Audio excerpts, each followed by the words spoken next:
Hello everybody and welcome to another episode of the Ideal Video Blog. I'm your host Wade Fisher, coming to you from back here in the studio this week. We had the weekend semi-off, didn't have any sales, but as you can see I'm joined by a gentleman that I have just met that I think we have a bright future with. That's going to be somebody that is going to do great things for us, is a true entrepreneur.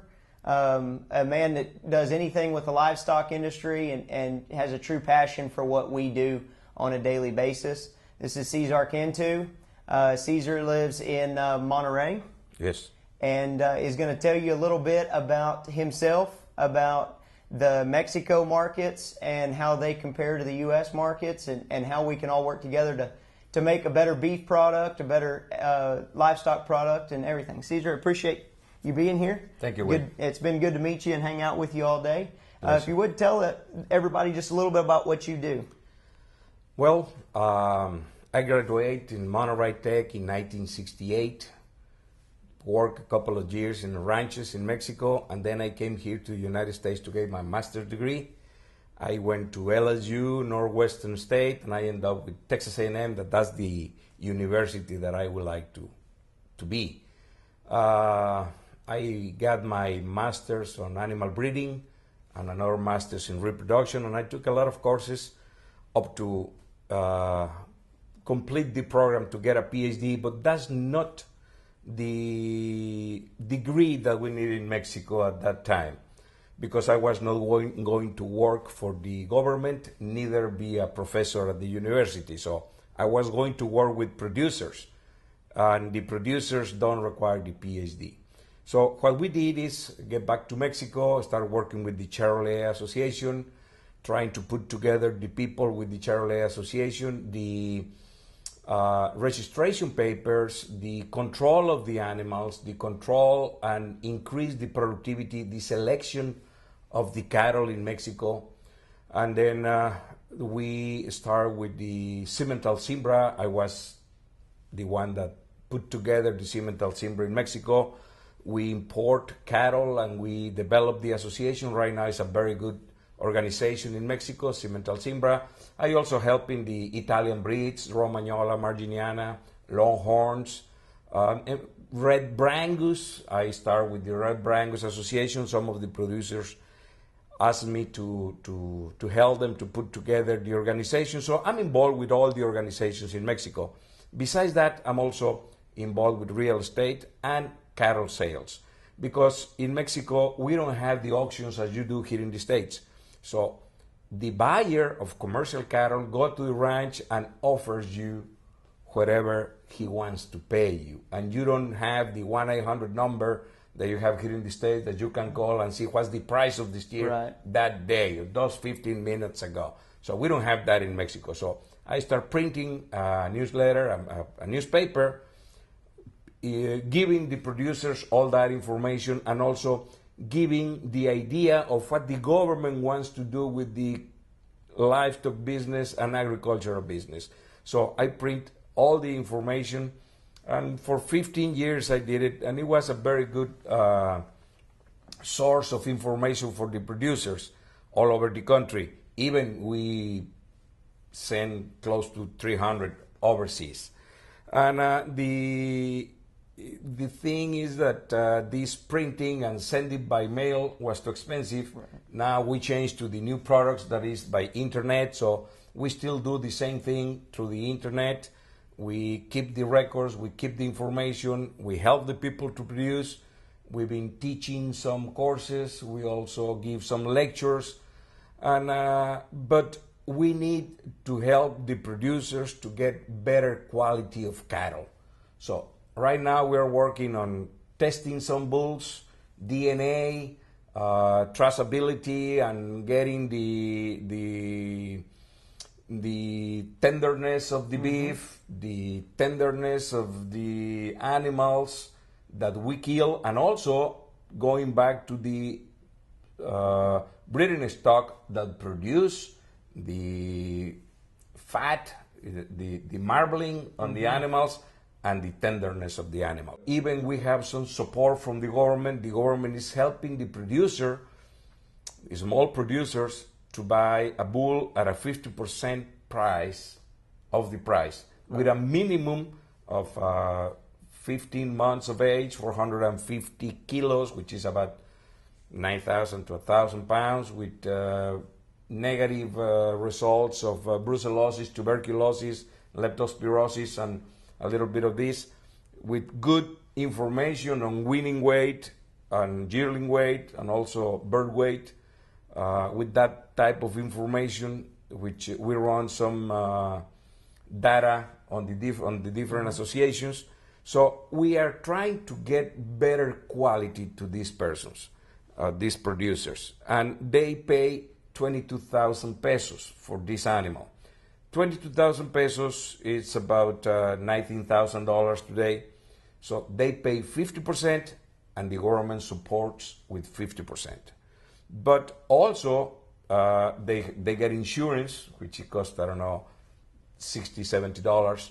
And some of the states support with another $450 to the producer. So sometimes they end up paying $600 for a 1,000 pounds bull. Wow. So they don't even pay meat price. Right. But with this, we have been increased the quality of the cattle. The government has been involved with these programs for, I don't know, 15 years.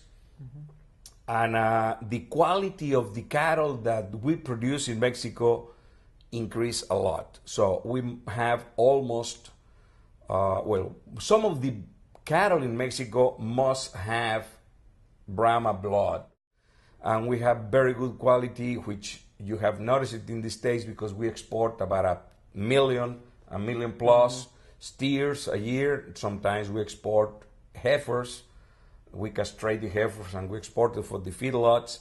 But you have seen in the States the quality that we are producing. Right. And we get better income because we have better weight for the animals that we export. So that been increasing. That has been increasing the income for the livestock people in Mexico, and we have also increased the number of the feedlots, the number of heads on the feedlots. We decrease the number of people feeding steers because you need break even. In order to break even, you need at least 3,000-4,000 heads on the feedlot. Right. And we had a lot of people that has 500 to 1,000, 2,000, and they get out of business. And some of the middle size that were 5,000, 6,000 now are 10,000, 15,000 heads. The cost is increasing, and the price of the meat is still the same. Right. So where do you go? You go to the producer of steers and you pay less them. You pay less money to them. We used to sell at 28 pesos a kilo, and right now it decreased on 20%. Wow. So we used to get a good income producing the steers, and now we have a dry season, we have a high price feed. It's a problem. So where do we have to go? We have to go to be more efficient. Right. We have to have a baby calf out of each cow every year and not every other year. Right. We have to wean good weight animals and try to give them some develop weight up to, I don't know, 600 pounds to sell it to the feedlots. So that's more or less what the people is doing now, because if they want to, some have problems because they want to do everything. They want to have the baby calf, feed them, and then go to the feedlot. But either they do that or they are good producers of baby calves. They cannot be good on the whole process. So that's what is happening right now. The people has to specialize. Okay, you are a feeder, you go with that program. You are a cow producer, you go with that program. And you sell good animals. A lot of animals get a 60, 70%, 80% wean animals with a good weaning weight, and don't overrun your pastures. And you've also got the carrying capacity that you've talked about a couple of times, but you're also in a drought condition. So are you feeding more, putting more input cost into those cows because of the drought, or how are you offsetting the drought that you have? Yes, we have to feed bales. The one that has the bales, the one that doesn't have the bale, to feed the animals, he has to go and rent another ranch, or the cows are dying. Right. That's a big problem. Some people doesn't have water to water the cows. That's a problem, because in some areas the underground water is salty. Mm-hmm. So the cattle cannot drink it. So you need water from dams or from tanks or whatever. And if you have to carry the water to those animals, that's a lot of cost. Exactly. So some of those guys are losing the cows. Of course, the inventory is going to be lower. The productivity of the next year is going to be lower. But they must understand that if you feed $30, $40 to that cow during this dry season, you are going to have a baby calf next year. Right. If you supplement the cow. But if you don't do it, you are going to lose the cow and the productivity of the next year for $40. So you must tell them what to do, because you say, well, I don't have money. Go and ask for money, because you are going to have a baby calf next year that is going to pay for those $40 plus the extra that she will give you. Exactly. Well, Cesar, I appreciate you being on the show. Appreciate you being here. It's been a pleasure to meet you and get with you today. Ladies and gentlemen, if you were listening to that, that's Monterrey, Mexico that he's talking about. Sounds like it could have been San Angelo, Texas, or southern Georgia right now. The drought that we're facing and the problems that we're facing here in the States are the same drought conditions and the same problems that they're facing in Mexico. And it's amazing, the more and more that you look into it, how our two countries share so much across the lines of livestock and the way we deal with things, and should come together more often on getting those problems worked out. Until next time, thanks for watching the Ideal Video Blog. We'll see you next week.